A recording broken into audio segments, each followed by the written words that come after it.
አንድ ሰው በገዛ እጁ የመሰረተውን ህልሙንና የህይወቱን ትልቁን ክፍል የሰጠበትን ኩባንያ በራሱ ከተመሰረተበት ቦታ ለቆ ሊወጣ ይችላል? ከዚያስ በኋላ ሙሉ በሙሉ ውድቀት ውስጥ ገብቶ የገነባውን ሁሉ እንዳጣ ተሰምቶትም ቢሆን እንደገና ተነስቶ የዓለምን የቴክኖሎጂ ታሪክ ሊቀይር ይችላል? ይህ ታሪክ ስለ ስኬት ብቻ የሚያወሳ ተራ ታሪክ አይደለም። ይህ ታሪክ ስለ ራዕይ ነው፣ ስለ ፍጹምነት ፍላጎት ነው፣ ስለ ውድቀትና እንደገና ስለ መነሳት ነው እና ከሁሉም በላይ ስለ አንድ ሰው ሌሎች ሰዎች የማያዩትን የወደፊት ዓለም ማየት ስለቻለበት አስተሳሰብ ነው። ይህ የስቲቭ ጆብስ ታሪክ ነው። የጥበብ አድማስ ቤተሰብ ለመሆን አሁኑኑ ሰብስክራይብ ያድርጉ። ቪዲዮውን ከወደዱት ላይክ እና ሼር በማድረግ አብረውን ይጓዙ። ስቲቭ ጆብስ የተወለደው ጃንዋሪ 24 ቀን 1955 በሳን ፍራንሲስኮ ካሊፎርኒያ ነው። ሲወለድ የባዮሎጂካል ወላጆቹ አብዱል ፈታህ ጃንዳኢ እና ጆአን ሺቨል የኮሌጅ ተማሪዎች ነበሩ። በወቅቱ የነበሩት የቤተሰብ ሁኔታዎች ምክንያት ልጃቸውን ለጉዲፈቻ ለመስጠት ወሰኑ። እናቱም ልጇ የኮሌጅ ትምህርት በሚያገኝ ቤተሰብ እንዲያድግ ትፈልግ ነበር። በመጀመሪያ ልጁ የሚወስደው በኮሌጅ የተማሩ ባልና ሚስት እንዲሆኑ ነበር የታሰበው። ነገር ግን እቅዱ በመጨረሻ ተለወጠ። ሕፃኑን የተቀበሉት ፖል ጆብስ እና ክላራ ጆብስ የተባሉ ባልና ሚስት ነበሩ። ፖል እና ክላራ ለስቲቭ ሙሉ ፍቅራቸውን ሰጡ። አሳደጉት፣ አስተማሩት እና እሱን እንደ ራሳቸው ልጅ እንዲያድግ አደረጉት። ስለዚህ ለስቲቭ ጆብስ እውነተኛ ወላጆቹ ፖል እና ክላራ ነበሩ። ፖል ጆብስ በእጅ ሙያ የተካነ ሰው ነበር። በእንጨት በብረት እና በተለያዩ የእጅ ስራዎች ሲሰራ ነበር። ስቲቭ በልጅነቱ አባቱ በጋራዥ ውስጥ ሲሰራ ይመለከት ነበር እና ከአባቱ የተማረው አንድ ትንሽ ትምህርት በኋላ በህይወቱ ሙሉ ትልቅ ተጽዕኖ አሳደረበት። አንድ ነገር ስትሰራ ሰዎች የማያዩትን ክፍል እንኳን በጥራት መስራት አለበት። የአንድ ዕቃ ጀርባ ሰዎች ባያዩትም እሱ ግን አንተ እንደምታውቀው በትክክል መሰራት አለበት። ይህ ለስቲቭ ጆብስ ከልጅነቱ ጀምሮ የጥራት ትምህርት ሆነው በኋላ በአፕል ምርቶች ውስጥ የሚታየው የዲዛይን ፍጹምነት ከነዚህ የልጅነት ልምዶች አንዱ መነሻ ነበር። ስቲቭ ያደገበት የካሊፎርኒያ አካባቢ በኋላ በዓለም የቴክኖሎጂ ማዕከል ሆኖ የሚታወቀው ሲሊከን ቫሊ አካባቢ ነበር። ከልጅነቱ ጀምሮ ስለ ኤሌክትሮኒክስና ስለ ቴክኖሎጂ ያለው ፍላጎት እያደገ መጣ። በ1972 በኦሪገን የሚገኘው ሪድ ኮሌጅ ተመዘገበ። ነገር ግን ኮሌጅ ለስቲቭ የተለመደው የትምህርት መንገድ ለመከተል የሚያስችለው ቦታ አልሆነም። ከ6 ወር በኋላ መደበኛ ትምህርቱን አቋረጠ። ግን ሪድ ኮሌጅን ወዲያውኑ አልለቀቀውም። ለተወሰነ ጊዜ በግቢ ውስጥ እንደ ተራ ተማሪ የሚፈልጋቸውን ክፍሎች ይከታተል ነበር።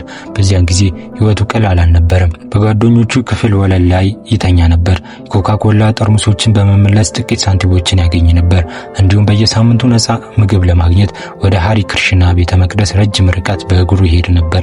ነገር ግን በዚያች የችግር ዘመን የወሰዳቸው አንዳንድ ትምህርቶች በኋላ የማይገመት ዋጋ ሆነው ከነዚህ አንዱ የካሊግራፊ ትምህርት ነበር። ስቲቭ የፊደላትን ቅርጽ፣ የፊደላትን ክፍተት፣ የጽሑፍን ውበትና የታይፖግራፊ ጥበብ ተማረ። በዚያ ጊዜ ይህ ትምህርት በህይወት ውስጥ ምን ጥቅም እንደሚኖረው አያውቅም ነበር። ነገር ግን 10 ዓመታት ከቆዩ በኋላ የመጀመሪያውን ማኪንቶሽ ኮምፒውተር ሲነድፍ ያ የካሊግራፊ ትምህርት ተመልሶ መጣ። የማኪንቶሽ ኮምፒውተር ብዙ የፊደል ቅርጾችንና በተመጣጣኝ ርቀት የተደራደሩ ፊደላትን ያቀረበ ነበር። ይህም በግራፊክ ዲዛይን በኮምፒውተር ታይፖግራፊ ታሪክ ላይ ትልቅ ለውጥ አመጣ። በዚያን ጊዜ ያለፈበት የሚመስለው ካሊግራፊ ትምህርት ከዓመታት በኋላ የቴክኖሎጂ ታሪክ አካል ሆነ። ይህ በኋላ ስቲቭ ጆብስ ስለ ህይወት ከሚናገራቸው ታላላቅ ሀሳቦች አንዱን ያሳያል። አንዳንድ ጊዜ በዛሬ የምንማረው ነገር ነገ ምን ዋጋ እንደሚኖረው አናውቅም። በ1970ዎቹ ውስጥ ስቲቭ ጆብስ ከስቲቭ ዎዝኒያክ ጋር ተዋወቀ። ዎዝኒያክ የኤሌክትሮኒክስ እና የኮምፒውተር ምህንድስና ችሎታ ያለው ሰው ነበር። ጆብስ ግን ከቴክኖሎጂ በላይ ሌላ ነገር ያይ ነበር። ዎዝኒያክ አንድ የቴክኒክ ችግር እንዴት መፍታት እንደሚቻል ያውቅ ነበር። ጆብስ ደግሞ የአይ ቴክኖሎጂ ለሰዎች ምን ሊሆን እንደሚችል ያይ ነበር። ይህ ሁለቱን የሚያሟላ ልዩ ጥምረት አደረጋቸው። እንደ አውሮፓውያን አቆጣጠር በ1976 ስቲቭ ጆብስ፣ ስቲቭ ዎዝኒያክ እና ሮናልድ ዊን አፕል ኮምፒውተርን መሰረቱ። ጆብስ የነበረውን ቮልክስዋገን ቫን ሸጠ። ዎዝኒያክም የነበረውን የኤችፒ ሳይንሳዊ ካልኩሌተር ሽጦ ገንዘብ አዘጋጀ። የመጀመሪያው ምርታቸው አፕል አይ ነበር። አፕል አይ በወቅቱ እንደ ዛሬው የተሟላ ኮምፒውተር አልነበረም። ዋናው ምርት የኮምፒውተር ሰሌዳ ነበር። ነገር ግን በ1977 የቀረበው አፕል ቱ ነገሮችን በፍጥነት ለወጠ። አፕል ቱ ለተራ ተጠቃሚዎች የበለጠ ተደራሽ የሆነ የግል ኮምፒውተር ሆነ። አፕል እያደገ ሄደ እና ስቲቭ ጆብስ በወጣትነቱ በሚሊዮኖች የሚቆጠር ሀብት ያለው ሰው ሆነ። ነገር ግን ጆብስ የሚፈልገው ገንዘብ ብቻ አልነበረም። እሱ ኮምፒውተር እንደ ማሽን ብቻ እንዲታይ አልፈለገም። ሰዎች በቀላሉ የሚጠቀሙበት፣ የሚወዱትና ከህይወታቸው ጋር የሚያገናኙት መሳሪያ እንዲሁም ፈለገ። በ1979 ስቲቭ ጆብስ የዜሮክስ ፓርክ ምርምር ማዕከልን ጎበኘ። በዚያም ኮምፒውተርን በጽሁፍ ትዕዛዝ ብቻ ሳይሆን በምስላዊ መልክ መጠቀም የሚያስችል የግራፊካል ዩዘር ኢንተርፌስ ሐሳብ አየ። ማውስ ተጠቅሞ በስክሪን ላይ አዶዎችን መጫን፣ መስኮቶችን መክፈትና ከኮምፒውተር ጋር በቀላሉ መስራት የሚቻልበትን ዓለም ተመለከተ። ጆብስ የተመለከተውን ሐሳብ ብቻ አልወሰደም። አፕል በኋላ ያንን ሐሳብ በራሱ መንገድ ወደ ምርት ቀየረው። ጃንዋሪ 24 ቀን 1984 ማኪንቶሽ በይፋ ተመረቀ። ማኪንቶሽ ኮምፒውተርን ለተራ ሰው በቀላሉ ለማድረስ የተሞከረ ትልቅ የንድፍና የቴክኖሎጂ ሙከራ ነበር። የስክሪን ምስሎች፣ ማውስ፣ የተለያዩ የፊደል ቅርጾችና የዲዛይን ውበት ተዋህዶበት ነበር። ጆብስ ለቴክኖሎጂ አንድ አዲስ ሐሳብ ነበረው። ቴክኖሎጂ ብቻውን በቂ አይደለም። ቴክኖሎጂ ከዲዛይን ከስነ ጥበብና ከሰው ልጅ ፍላጎት ጋር መገናኘት አለበት። ነገር ግን የስቲቭ ጆብስ ፍጹምነት ፍላጎት ሁልጊዜ ጥቅም ብቻ አልነበረውም። እሱ በጣም ጠንካራ የአመራር ባህሪ ነበረው። ከሰራተኞቹ እጅግ ከፍተኛ ደረጃ ይጠብቅ ነበር። የአፕል ውስጣዊ ግጭቶችም እየጨመሩ መጡ። በተለይም ጆብስ ራሱ አፕልን እንዲመራ ከፔፕሲ ያመጣው የኩባንያው ዋና ስራ አስፈጻሚ ጆን ስኬሊ ጋር ያለው ግንኙነት ተበላሸ። ሁለቱ ሰዎች ስለ አፕል የወደፊት አቅጣጫ የተለያዩ ሐሳቦች መያዝ ጀመሩ። ግጭቱ እየጨመረ ሄደ። በመጨረሻም የአፕል የዳይሬክተሮች ቦርድ ከስኬሊ ጎን ቆመ። በ1985 ስቲቭ ጆብስ ከአፕል የአመራር ስልጣኑን አጣ። በዚያው ዓመት ከኩባንያው ለቆ ወጣ። በ30 ዓመቱ እሱ በራሱ የጀመረውን ኩባንያ ትቶ መሄድ ነበረበት። ይህ ለሱ ከባድ ምት ነበር። በኋላ በ2005 በስታንፎርድ ንግግሩ ላይ ይህን ዘመን ሲያስታውስ ከአፕል መወገዱ በሕይወቱ ከደረሱበት በጣም አሳዛኝ ክስተቶች አንዱ መሆኑን ገልጿል። ነገር ግን የስቲቭ ጆብስ ታሪክ እዚህ አላበቃም። በተቃራኒው ከዚህ በኋላ የሕይወቱ ሁለተኛና ምናልባትም ከፍተኛው ምዕራፍ የጀመረበት ወቅት ነበር። ከአፕል ከወጣ በኋላ ስቲቭ ጆብስ ኔክስት የተባለ አዲስ የኮምፒውተር ኩባንያ መሰረተ። ኔክስት በብዛት የሚሸጡ የተራ ተጠቃሚዎች ኮምፒውተሮችን ባያመርትም የሰራው ቴክኖሎጂ በጣም የላቀ ነበር። በኋላ የኔክስት ቴክኖሎጂ ወደ አፕል ተመልሶ የማክኦኤስ ኔት መሰረት ሆነ። በዚያው ወቅት ጆብስ በአኒሜሽን ዓለምም ትልቅ ሚና መጫወት ጀመረ። እንደ አውሮፓውያን አቆጣጠር በ1986 የጆርጅ ሉካስ ኩባንያ የሆነውን ሉካስ ፊልም ኮምፒውተር ግራፊክስ ክፍል ገዛ። ይህ ክፍል በኋላ ፒክሳር ተብሎ የሚታወቀው የአኒሜሽን ስቱዲዮ ሆነ። ጆብስ የፒክሳር ትልቁ ባለቤት ሆነ። ከዚያም በ1995 ቶይ ስቶሪ ተሰራ።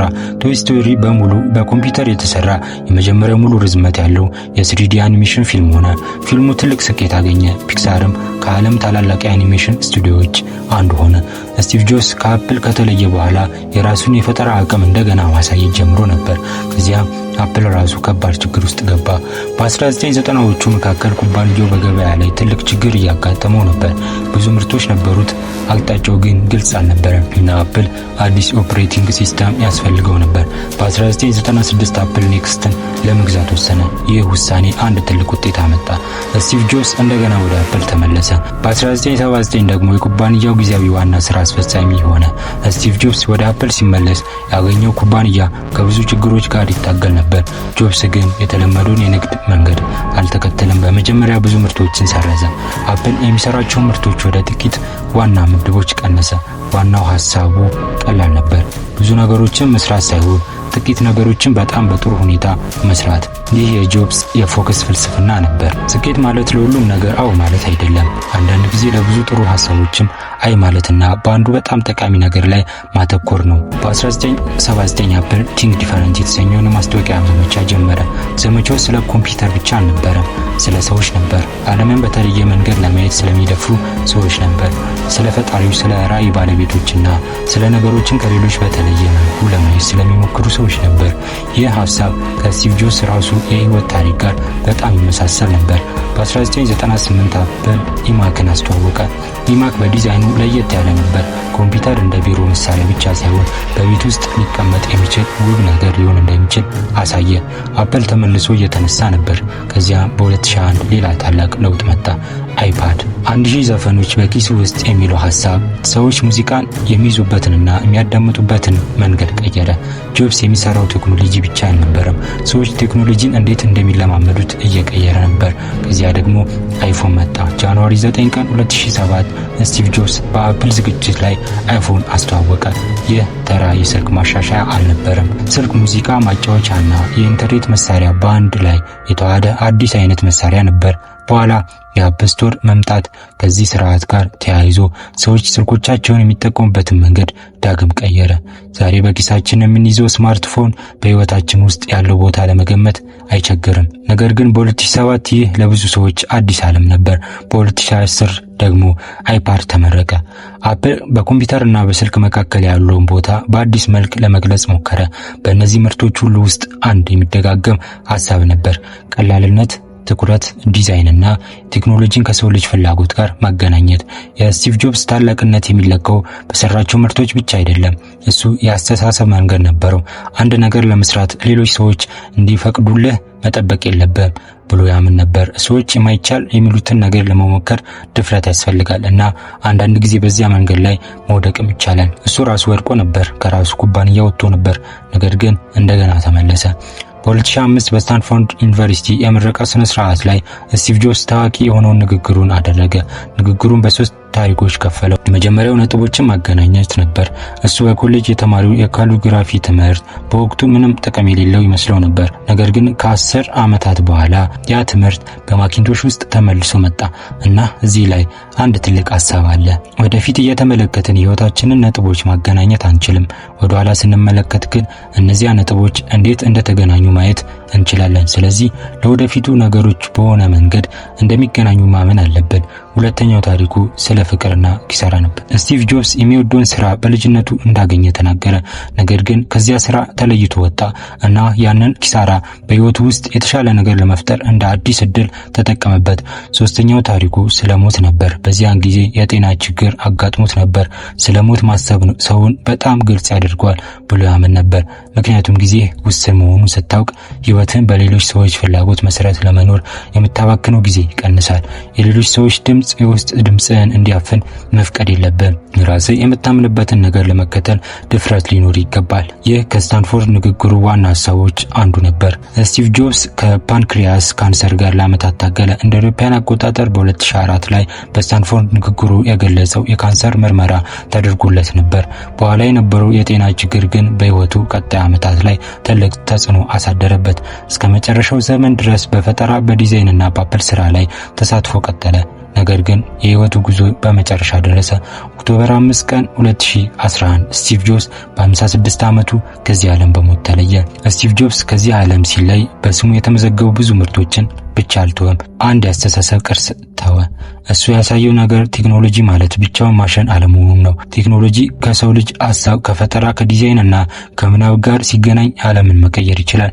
እሱ የሚያስተምረን ሌላ ነገር ደግሞ ውድቀት የታሪኩ መጨረሻ እንዳልሆነ ነው።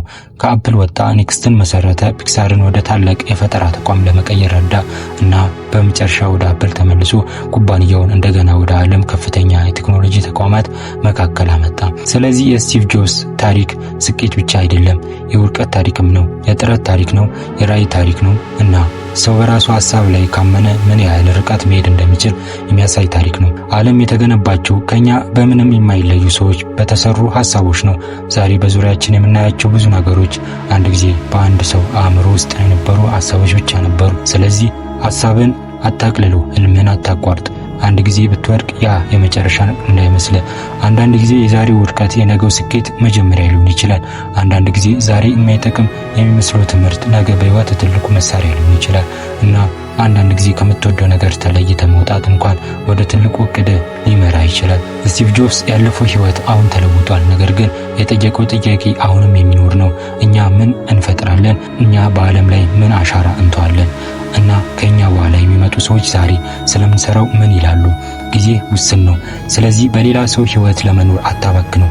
የሌሎች ሰዎች አስተያየት የራስን ውስጣዊ ድምጽ እንዲያፈን አትፍቀድ እና ከሁሉም በላይ የራስን ልብና የራስን ውስጣዊ ድምጽ ለመከተል ድፍረት ይኑር። የስቲቭ ጆብስ ታሪክ የሚያልቀው በሞቱ ቀን አይደለም። ምክንያቱም ሐሳቦች ከሰዎች ይረዝማሉ፣ ሰው ይሞታል፣ ኩባንያ ይቀየራል፣ ቴክኖሎጂም ይሻሻላል። ነገር ግን አንድ ሰው በዓለም ላይ የተወው ሐሳብ ለብዙ ትውልዶች ሊቀጥል ይችላል። ይህ ምናልባት የስቲቭ ጆብስ ትልቁ ቅርስ ነው። ይህ የስቲቭ ጆብስ ታሪክ ነበር። የአንድ ልጅ ታሪክ፣ የአንድ ህልም ታሪክ፣ የአንድ ውድቀት ታሪክ እና እንደገና የመነሳት ታሪክ። እንዲሁም አንድ ሰው ዓለምን በተለየ መንገድ ሲያይ ምን ሊፈጠር እንደሚችል የሚያሳይ ታሪክ። ይህ ታሪክ ካስተማረ አንድ ነገር ብቻ ቢኖር ያ ነገር ይህ ይሁን። ለህልም ዋጋ ስጥ፣ ለሐሳብ እምነት ይኑር እና በህይወት ላይ የራስን አሻራ ለማሳረፍ አትፍራ። በየጊዜው አዳዲስ ጥበቦችን፣ ሐሳቦችንና ድንቅ እውቀቶችን ይዘን እንመጣለን። የጥበብ አድማስ ቤተሰብ ለመሆን አሁኑኑ ሰብስክራይብ ያድርጉ፣ የደውል ምልክቷንም ይጫኑ፣ ላይክ እና ሼር በማድረግም አብሮን ይጓዙ። እናመሰግናለን።